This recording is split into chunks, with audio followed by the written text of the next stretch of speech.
Tā, mīļie draugi, faktiski ir papildināt Žanetu un teikt, ka šis referāta tradīcija nāk no Imanta Ziedoņa koku grupas, kurā man ir laimējies arī visus gadus piedalīties. Un mums arī katru reizi pirms lielas ālēšanās un, var tā teikt tā, pēc dumšīgas darba dienas un pirms lielas ālēšanās bija tomēr jāuztur spēkā intelekts. Un tam tika veltīts vienmēr kāds referāts. Un tēmu varēja katrs izvēlēties, bet parasti referāti bija kā nu kuram dažam gari, dažam īsi. Un faktiski es arī šodien ar prieku tradīciju turpinu. Un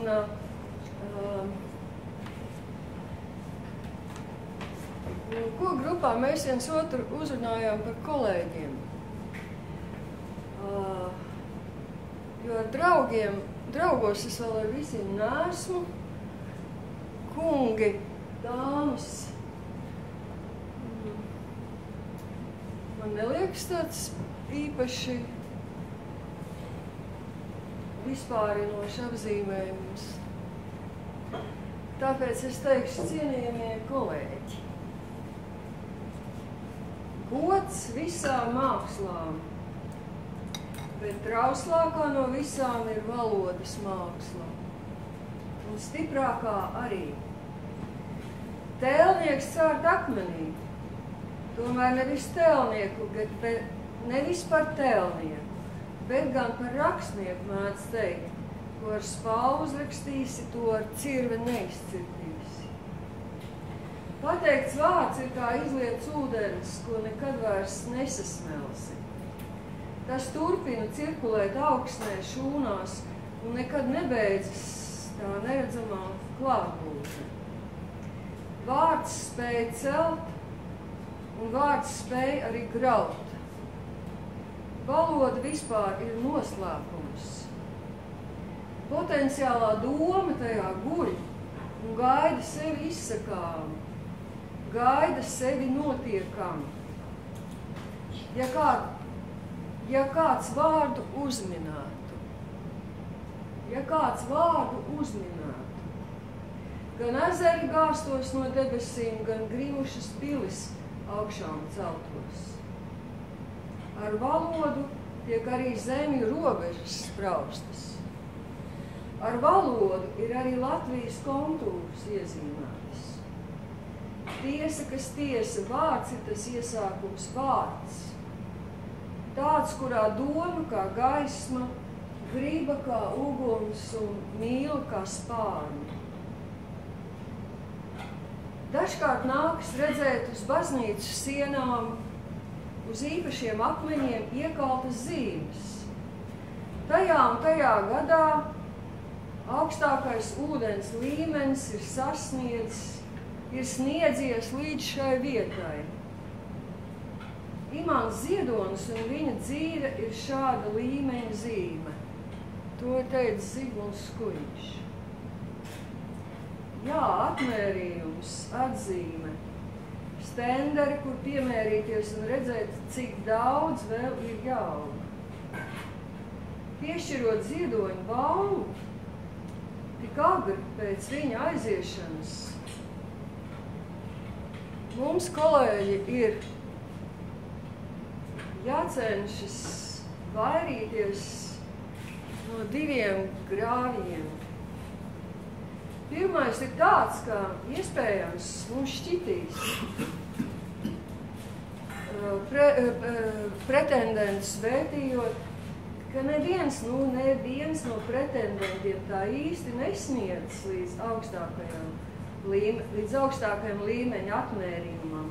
Un ka vienīgais, kam balva pienāktos, ir Ziedonis pats.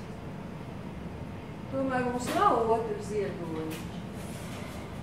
Cits grāvs ir tāds, ka pārāk viegli un aušīgi varam piešķirt balvu cilvēkiem, kas ir, piemēram, cits, citāds, citādāks, savdabis, īpatnis, mazais meža dīvainītes pašizrādzētais Napoleons savā palātā un tam līdzīgi. Meklējot citādos, Ziedonis meklēja sev papildinājumu. Papildināja sevi. Mums nevajag Ziedoni papildināt. Mums vajag Ziedoni atstarot. Mums vajag Ziedoņa atspīdēšanas. Mums vajag Ziedoņa epifānijas citos cilvēkos. Mums nevajag sasniegt kritērijas neaizsniedzamos augstumos, bet nevajag arī salaist to šķērsām, lai nezaudētu saikni ar tiem jēdzieniem, ko mēs saistām ar būtisko Ziedoni. Personībai, kur saņem Ziedoņa balvu par dzīvi literatūrā un citas nominācijas, ir jāpiemiet vismaz dažām no īpašībām, kuras manifestējās un kuras iedzīvināja pats Imants Ziedonis.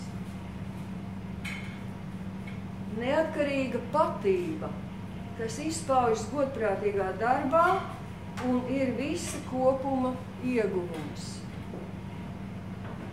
Jauda un talants. Citējot Juri Rubeni, spēja paēdināt ar garu. Intelekts, kas kalpo jēgas konstruēšanai. Griba, kas pretojas haosam, ceļot pa dienu un ceļot pa dienu to, kas iespējams tiks nojaukts pa nakti. Stāja un stils kā personības pazīmes. Pasilnārisms. Deksme kā iedvesmots dvēseles stāvoklis, kas spārno radīšanu. Tieksme uz augstāko garīgo pieredzi, ko pavada sevis pilnveidošana. Individualitāte, kas izkopta vispārējam labumam. Virsapziņa, kas ietver sevī sakņu nostiprināšanu un identitātes saglabāšanu. Veiksme, kā zīme par providences akceptētu virzību. Tas ir apmēram, varētu, protams, to vēl papildināt, bet cerams, ka šie vārdi kaut kādā veidā raksturo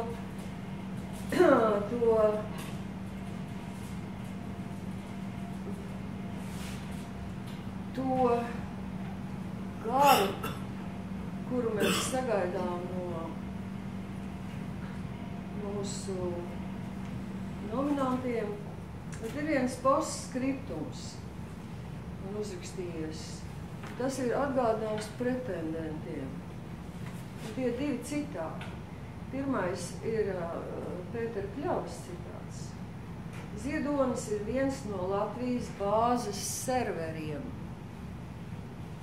Ne tikai literatūras nozīmē, bet arī nācijas kultūra filozofijā.